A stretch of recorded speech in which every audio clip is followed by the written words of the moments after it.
જો આપણે બનાવીશું પનીરનું શાક. જો આ છે પનીર. પછી આપણે આમાં જો લસણ હે, મરચાં હે, આપણે ઝીણા ઝીણા ખાંડી નાખ્યો હે. પછી આ જો ટમેટા છે. પછી આમાં જો કોથમરી હે, લીલા ધાણા, આમાં ડુંગળી હે. પછી જો આ છે પનીરનો મસાલો. આપણે જો પનીર બધું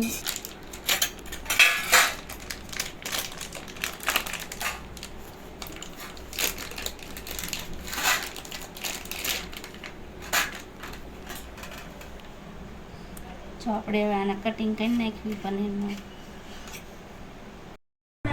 હાલો, અમારું હવે શાક તૈયાર થઈ ગયું છે.